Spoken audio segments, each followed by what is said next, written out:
Bonjour, je suis Jeanne, je suis formatrice en méthode de travail et je vous propose des cours qui vous permettent de mieux réussir dans vos études. Voici le cours du jour. De quoi se souvient-on quand on apprend?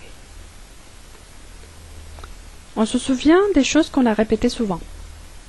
On se souvient des grandes lignes. On se souvient des choses qu'on a programmées de mémoriser.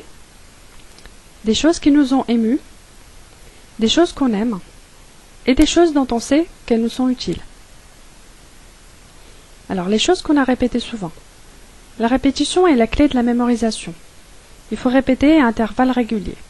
Pour cela, répétez vos cours le soir même, le lendemain jusqu'à 48 heures plus tard, 3 jours plus tard, une semaine plus tard, puis un mois plus tard. Cela vous permettra de mieux mémoriser votre cours. On se souvient des grandes lignes. On se souvient plus facilement des idées principales. Donc pour cela, apprenez d'abord les grandes lignes de vos leçons, puis apprenez les détails qui y sont rattachés. On se souvient des choses qu'on a programmées de mémoriser. À titre d'exemple, si vous apprenez une blague, c'est parce que vous avez programmé de la raconter à quelqu'un d'autre. Donc vous avez toujours une intentionnalité. On se souvient facilement des choses qui nous ont émus. Vous savez aussi que certaines images, certaines paroles ou odeurs resteront à jamais gravées dans votre mémoire.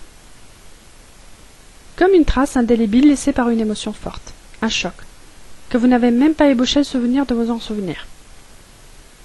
Si vous avez eu un choc dans votre vie, une émotion forte, vous arriverez toujours à vous en souvenir même si vous voulez l'oublier.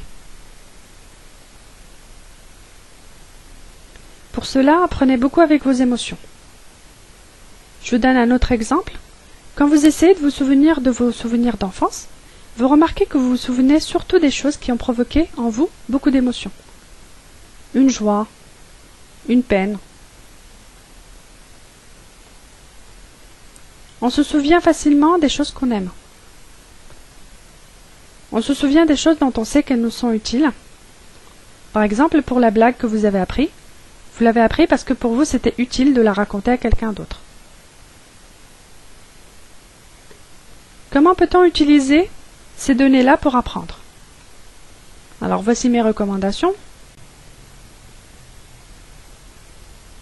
Répétez souvent ce que vous apprenez. Apprenez les idées principales de vos leçons. Programmez de mémoriser vos apprentissages, c'est-à-dire prévoyez de les raconter à quelqu'un d'autre. Un professeur, votre mère. Les utiliser pendant un examen. Apprenez avec vos émotions. Je présente une vidéo intitulée Apprendre avec ses émotions. Vous pouvez utiliser certaines astuces pour apprendre.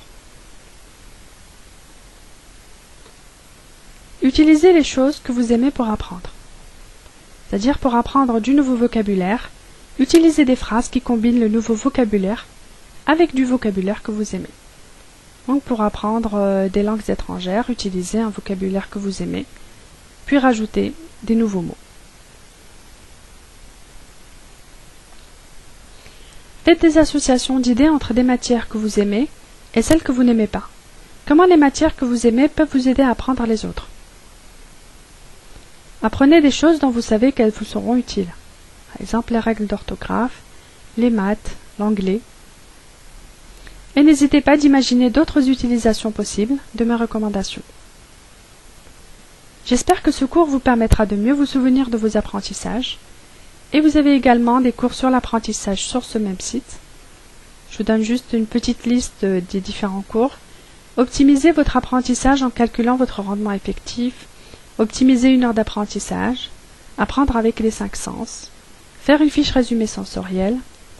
Stratégie mentale et orthographe. Et vous avez d'autres cours également.